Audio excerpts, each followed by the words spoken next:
Hello. Christmas shoppers scattered in terror today as gunmen opened fire during an armed robbery in Milton Keynes. The raid happened just before lunchtime at a jeweller's store in the town's main shopping area. At least 2 robbers were involved. Witnesses heard 5 gunshots and CS spray was also used. The robbery took place just yards away from where parents were queuing with young children to see Father Christmas.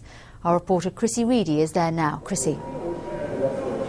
Well, Susie, this is one of the biggest shopping centres in the region where certainly at this time of year people come from far and wide. For the majority of this afternoon, Middleton Hall has been cordoned off and at least 20 or 30 shops closed. Now, we understand at about 11:40 this morning, police were called following reports of an armed robbery here at the Leslie Davis Jewellers. 3 intruders entered the shop, gunshots were heard, and also we believe that CS gas was released as well. Thames Valley Police arrived on the scene very quickly and began evacuating shoppers from the area, and also confirmed that a pistol was used by one of the gunmen. I would like members of the public and people visiting the shopping centre to know that it is safe. We're working very closely with the shopping centre security here to make sure that people feel safe and can carry about their normal business. Well, we gather an adult and a child was taken to hospital for inhalation. We understand this evening they are fine, but I did speak to the centre director who said he'd never witnessed anything like this before. I can confirm that around 90% of the shopping centre is open, and we're hoping for the cordons that are in place to be reduced. That's really subject to the police investigation. And what about the members of staff in the jewellers? Yes, I've seen them. They seem fine. I think it was a shock for them. Well, the situation this evening is that Middleton Hall has just recently been opened in the past hour. The jewellers remains closed. I can confirm as well that 3 people have been arrested. The jewellery shop remains closed while police continue with their investigation. Chrissy, thank you very much. The police have been criticised today for the way they responded to a disturbance involving a senior Conservative politician. Baroness Warsi was pelted with eggs during a tour of Luton yesterday afternoon. The incident again highlights the tension between different parts of the Muslim community. The moment of impact. You're not representing nobody. You prostitute yourself. You're prostituting yourself, the cry. This verbal and physical attack on one of Britain's most powerful Muslim women has appalled local businesswomen. I'm wearing a hijab. It doesn't mean that this does not make me a better person than what you are, or you are better than... This is what I want to stress. Born and bred in Luton, Kashid Hasib is the owner of the shop where the Baroness took shelter. I knew just a few minority of people, whatever country, whatever creed, wherever they are just destroying the unity. They're trying to, but they can't. Hold Up, the Conservative group who invited the Baroness, were critical of police delay and inaction. Now, it's been half an hour since we called the police, and they're trying to get people ready to come down. 2 officers came down about half an hour ago, and they've actually parked their car about half a mile down the road. I don't understand why the police don't arrest them, because it's an assault. And they've done it before, they're going to do it again, and they're going to keep this up. If one of us laid a hand on them, we would have been arrested.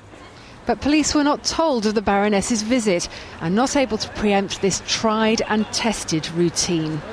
In the front line, the usual suspects. People see that and the activities they get up to, and they believe that this is what all the Muslims, not just in Luton but around the world, think, and it's not true.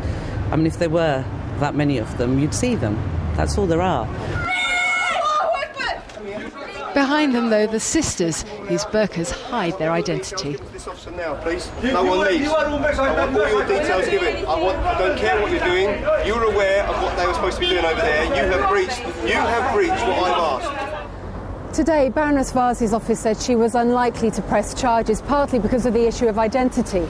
Bedfordshire Police have promised a thorough investigation into what they call an appalling incident, but as you can see, in the meantime, the group are back out on the streets, undeterred. Nikki Jenkins, BBC Look East in Luton.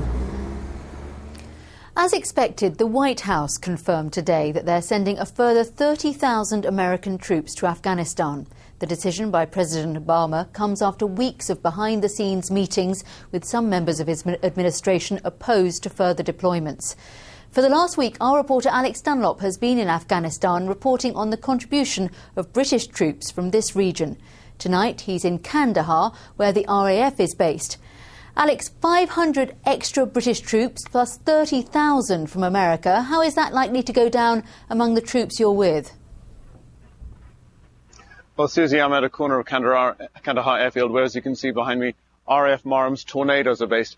In answer to your question, well, clearly any increase of troops from any coalition partner is going to go down very well on the ground here. It brings the total number in Afghanistan to 102,000, and that, interestingly, means a greater commitment from our region.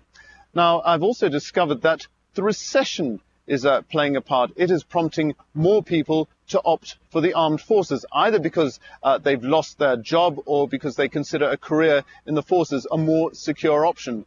That said, for a platoon of Royal Anglian reservists, the day job in Helmand has its own dangers. If all supplies could come in by Chinook, then the school caretaker, student and 10 other civilian-come soldiers at this remote outpost in Helmand probably wouldn't be needed. But provisions for troops based at nearby Musa Qala have to come by road. These Anglian reservists have to guard it. Life is cosy. Cooking is done on a tiny stove, beds are basic, and look away now if you don't want a demonstration of the world's most portable loo. Which you open up, place over the seat of the toilet, carry out. You get the idea. Among the 32 Anglians in Musa Qala, Charlie Thorogood from Cambridge. At home, his wife Sarah and baby son James are now even more conscious of the dangers he's facing following the death of a fellow Cambridgeshire TA, rifleman Andrew Fenterman. It's really made me think that they are in the front line. They're not hidden behind a wall somewhere. Do you wish he wasn't there? Sometimes, but other times I'm just really proud of him for what he's done. Do you think British troops should be there? I don't know whether they should be there or not, but I think we have to support the fact that they are there. 1,400 businesses in the East employ one or more reservists.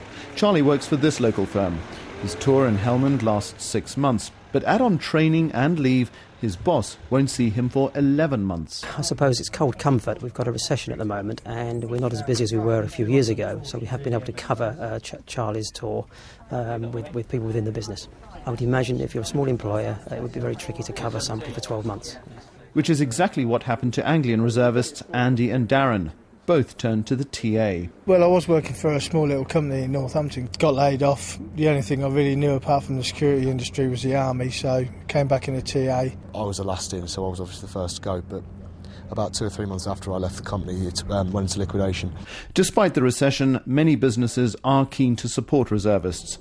With the war in Afghanistan, it could be a long-term commitment. And the commitment of troops from our region, both regulars and reservists, is predicted to last at least another 5 years. Bernardo, back to you.